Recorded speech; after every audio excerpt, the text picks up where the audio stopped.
Many encounters in Dungeons & Dragons give a fixed number of enemies. You kill them, you're done. In this one, you keep facing more. Every round the players don't reach the Necromancer, another wave rises from the bone hole, and the cave is flooded. The concept is a tidal sea cave where a Necromancer raises the drowned dead from a bone-choked pool at the far end. The cave floor is shallow water with difficult terrain everywhere. Skeletons rise every round to body block the paths and grapple anyone who tries to push through. A heavy hitter climbs out every round. The party has to slow across flooded ground through a rising tide of undead to reach the Necromancer's position before the numbers become overwhelming. The difficult terrain is the foundation.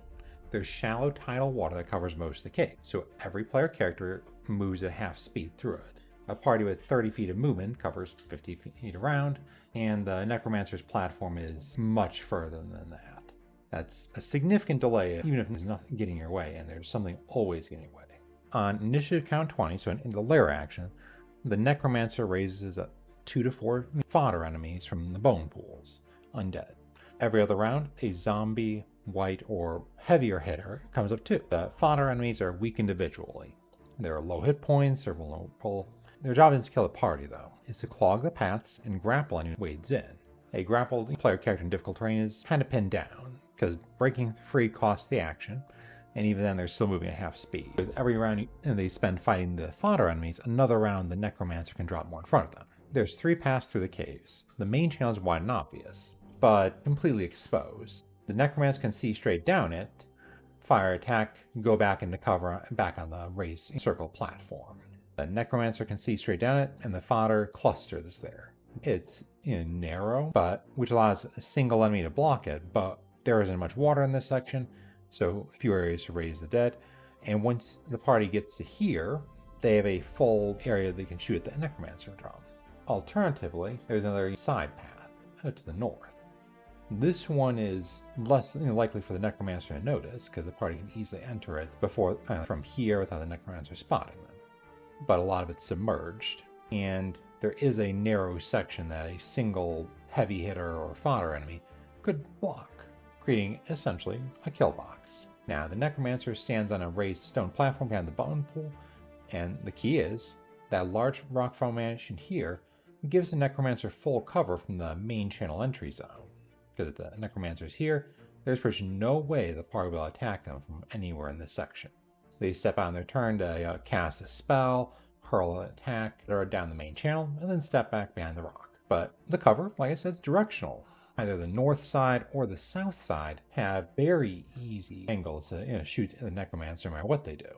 They are just alternate routes, they're the cover model. A single player character reaches the north or south can target the Necromancer even when they're hiding. If the players kill the Necromancer, the spawning stops immediately. You can choose whether to have the undead perish the Necromancer, or fight on but no new enemies arise. I personally recommend having them perish the Necromancer. Let's say each tier, you might want to throw different enemies to the party. Tier 1, you're probably talking just plate and skeletons. For tier 2, maybe up the number of the fodder. So maybe it's a d6 plus 2 fodder enemies every round. And for the first round, the heavy hitter should be in zombie is tier 1. For the first tier, make a zombie. Second tier, maybe a white. Third tier, let's say maybe like a sword white commander. And for the enemies, make them spawn ghasts. And then for tier 4, maybe whites are the fodder, and then you start tossing Bodax at them. Or maybe heavy hitter every round for that tier. The Necromancer should provide some threat, but basically they're going to be fighting from a distance. So maybe hold Fanatics tier 1. Tier 2, toss the Necromancer enemy from Mordenkainen's Monsters of the Multiverse. Tier 3, maybe a Archmage. Tier 4, well, if they're getting this high, maybe chuck a Lich at them. Or at the very least, a higher CR15 plus caster. Now, regardless, the map and the path stay the same.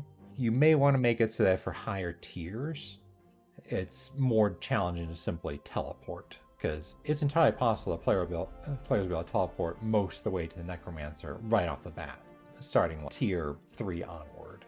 A simple dimension door would get 2 party members on top of the enemy.